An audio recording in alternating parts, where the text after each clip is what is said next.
Good evening, ladies and gentlemen. Vampire YGO here again with another Simorgh Deck profile.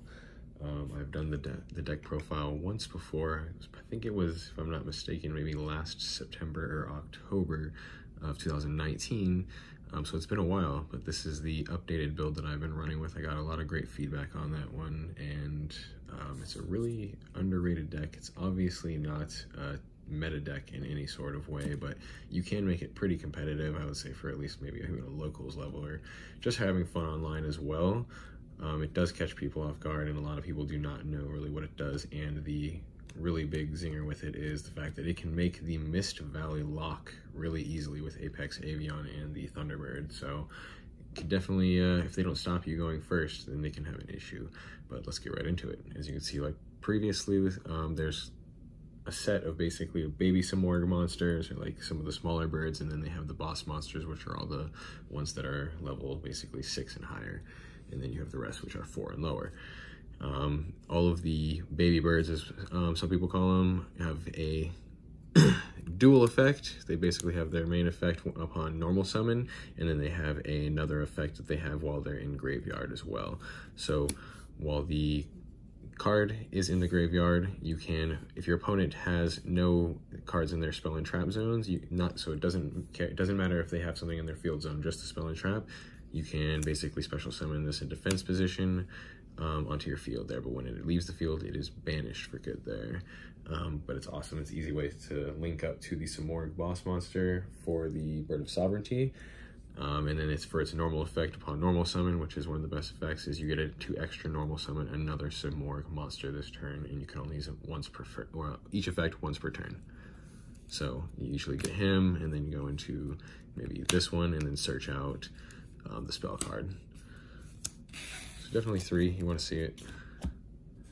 Get as many summons as you can, and then you have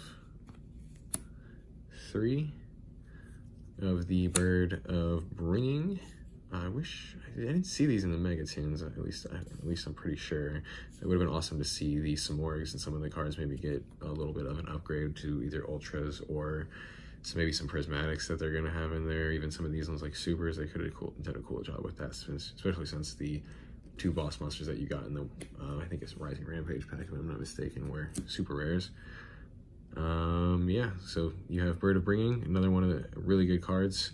You can use this one to search for when it's normal summoned, for any of your Simorgh cards, so not just monsters. You can search for the field spell, or you can search for the regular Simorgh onslaught spell with the other searcher, which is a really good card to get with that option if you can. Again, it all just kind of depends on what you have in your hand, but on normal summon, activate the effect to search if they don't stop it, and then you have the secondary effect just like the other one, where you can special summon it from the graveyard in defense position there, and again, when it leaves the field, it is banished. You can kind of see the theme with them there. And again, the opponent's spell or trap zone does have to be empty. That is why it is also very important that you do go first, so they don't have anything on the board. So it's guaranteed. And you have 1 Simorgh, sorry, knocked the camera, Bird of Calamity. This one is like a foolish burial for you. When this one is normal summoned, it sends 1 Simorgh monster from your deck to your graveyard. Usually you're going to want to go with the Simorgh of Darkness. That is one of the best boss monsters in my opinion in this deck, and it negates pretty much spells and trap cards. So, and this one also has the secondary effect of when it is in the graveyard, you can again special summon it, and again when it leaves the field, it is banished. So you can also use it for, I would say, like more link fodder as well, or tribute.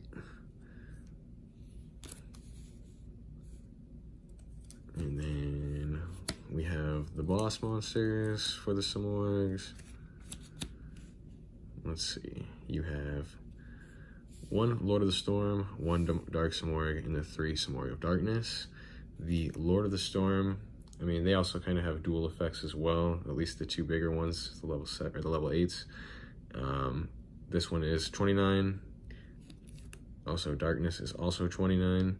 And then basically this one negates spells and trap cards when it is on the field.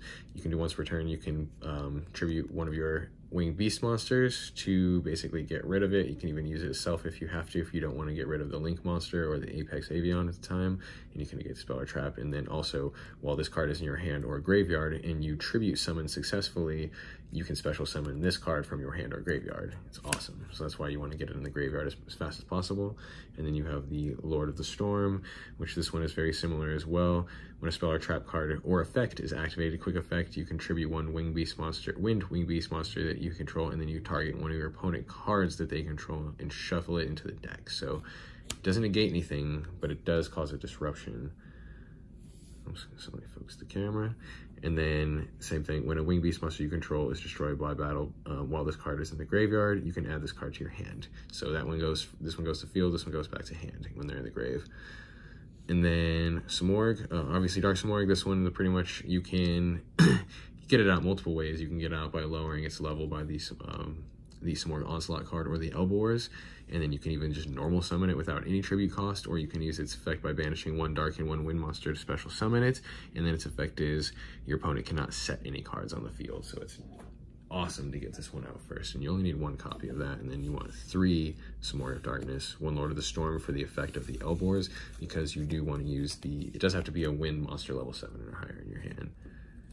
And then we have 2 Mist Valley Thunderbird. This one is when this one is face up on the field, returns to the hand, special summon it, and that's it. This card cannot attack during the turn that it was special summoned by the effect, pretty much, and there is no once per turn on it. That is why it is broken, and that is why it's a high possibility that it is going to get hit on this upcoming list. I mean, you guys let me know what everyone let me know what they think, because a lot of people are pretty split on this, thinking it's going to be another list where they just kind of maybe release some things, maybe a small slap on the wrist or some stuff. And you have some people that are saying this is going to be the biggest ban list in history when it comes to releasing things off the list, / hitting a bunch of things as well and cleaning up a lot of the problems that are kind of degenerate in the game at the moment right now. But I still feel like, you know, it's pretty hard to actually make this combo if you're not running, obviously, winged beasts to tech it out there. But you want 2 of this one. You can do 3 if you want. You can get it off an extra normal summon from the double summon, or you have other ways of getting it into the graveyard with a Foolish Barrel, and then extra special summoning with a Moss Reborn or something. And then you have 3 Mist Valley Apex Avian. The reason why you want 3 is it's awesome to see in the hand again, because it also helps with the Elboars. The Elboars is as long as you have the field card has, as long as you have a wind level 7 or higher winged beast, you can show it, and then, you know, obviously you have this plus the other Simorgh card in there, also searchable, or the other Simorgh card is searchable, and then this one you just want to see in your hand because it's just got a better effect with the negate, and you have the obviously better option to getting it with sovereignty as well. So pretty much after you link away, when you get sovereignty, you'll want to usually choose the Apex Avian, because they're also pretty OP, and that's the one you're going to send back pretty much the, Thunderbird. So you have on field, target the Thunderbird, send it back, re-special summon, and then you just keep repeating that process, and then you can't do anything. Then you have, because neither are once per turn. Onto the spells, we have 3 of the field spell. It's an awesome card as well. Another, you know, kind of go with the theme. Dual effect, you got the Lord of Storms up there kind of swooping away all the kind of clouds and checking things out, or maybe just got posted up. All the winged beast monsters that you control gain 300 attack and defense, so it boosts you past the 3,000 mark on some of your cards, which gets you pretty dang strong, and then even boosts the Apex Avian from 2,700, and then even your small ones. And then the thing is, like I said, you can release, or you can reveal one, I think it says level 5 or higher, winged beast monster from your hand, and then it doesn't have to be the monster that you revealed either. You can then normal summon one winged beast monster with 1 less tribute this turn. And then if you control a winged beast monster, you can immediately after the effect resolves of doing so, then you normal summon 1 monster from your hand, or another winged beast from your hand. You can choose the one that you lowered its level is usually the one we'll go with, like you can do Dark Simorgh, or you can do an Apex Avian, things like that, and then it's when once you successfully summon, or if you do a tribute summon as well by lowering the cost, then that's when you can proc the effect of the, Simorgh of Darkness. Yeah, I mean, all around good field spell. And then obviously the Searcher, the 1 terraforming, and then one of the best cards in the deck. It is a double search card. So you definitely want 3 of these cards in your deck. You got the darker looking Simorghs flying with the little baby one kind of warning everyone else there that they're swooping in. And then this one's awesome. This one is you discard 1 winged beast monster from your hand, and then you add 2 Simorgh monsters with different attributes, so 1 wind, 1 dark, from your deck to your hand. So you get 2 cards out of it. And then if you discard, the one you usually want to get out of your hand is the Simorgh of Darkness. And the reason why some people also are a little confused on why the Thunderbird is not chosen throughout a lot of things is because it is not a winged beast. It is actually a thunder monster. I forgot to point out when showing it as well. So you kind of just have to get it into hand either by, you know, Pot of Extravagance, or draw power, or top deck it, or get it out on the field by double summoning as well, or get the Foolish Burial and Monster Reborning it. But it's definitely a really, really good ratio too. I've been testing this deck for a while. It's pretty fun to do online still. And then the other effect of So is you can banish this card from your graveyard to target 1 winged beast monster in your hand, and you lower its level by 1 for the turn. So usually, again, choose like Simorgh, Dark Simorgh or Simorgh of Darkness. And then 3 Extravagance, because the extra deck is not that important besides the sovereignty. And he's, you know, obviously with the Extravagance having 3 of, the chances are you're not going to get rid of all 3 of them. Very, very seldomly happens after a decent amount of games, but everyone, you know, knows what this one does. It definitely helps boost it. You obviously don't have to do so. You can even use Desires with the amount of doubles and triples you have, but you just don't want to get rid of the Thunderbird, honestly. I would run 3 if you're going to run Desires. And then you want 3 double summon, allows you to get the extra normal summon, or the additional normal summon for the turn. And then you can only use one of these per turn, but that's also a way of getting the Thunderbird out, or just getting out of ways to link to get the sovereignty, set up a good board. 1 Foolish Burial, which you're either going to do the Thunderbird or the Lord of Darkness, or you can sometimes even do one of the other smaller ones if you've already got an extra that you don't have, so that way you can use its effect to special summon it from the grave. There's multiple things you can do with the Foolish Burial. It's pretty good. And then we have 1 World Legacy Succession, just 2 reborn cards, and again, the sovereignty is a link monster, and they do all the other monsters do well by having other winged beasts on the field, so that way you contribute them to use the negate effects for them as well. And then last for the spells, we have triple Called by the Grave. Again, you do not want to be stopped going first.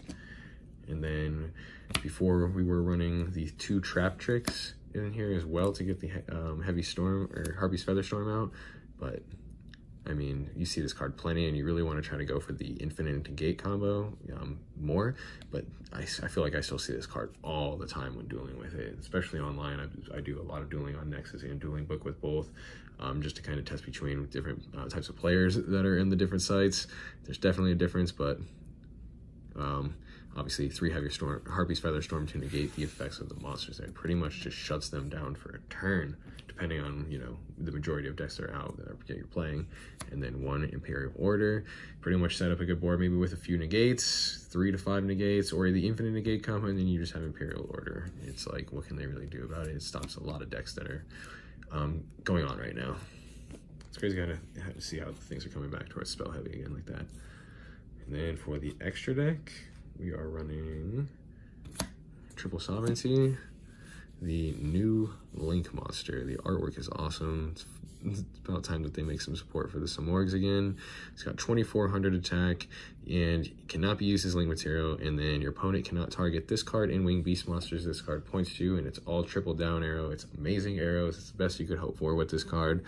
And then they cannot be targeted. And then when this card is destroyed by battle, you can tribute another Simorgh card that this card that's on your field instead, and tribute it instead. And then so it's only for battle, so it's not if it's destroyed by a card effect or anything like that.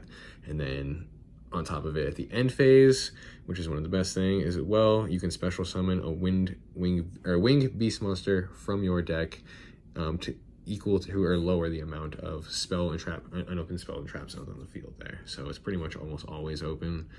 You don't really have anything besides the Imperial Order or maybe the Feather Storm, but usually you're going to go for the Apex Avion, which is 7, which works out really well. If not, you definitely want to go for the Darkness or the Lord of Storms as well to get the Disruption and Negate on board. But 3 is awesome, and it goes to 27 with the Elbors. It's pretty big attack boost. And then the rest is pretty much just like extravagance fodder slash, you know, iffy situations. You got the 2 Harpy Conductor. You don't really use any of their effects, pretty much. Just a generic 2 for Wind or Wing Beast at this point. The 2 Great Fly. This one actually gives your monsters a boost, so it can help you out a little bit there with the 500 attack and defense boost. And then if this card is destroyed by battle or card effect, which is also really pretty good as well, you can target 1 wind monster in your graveyard and add it to your hand. Not actually that bad.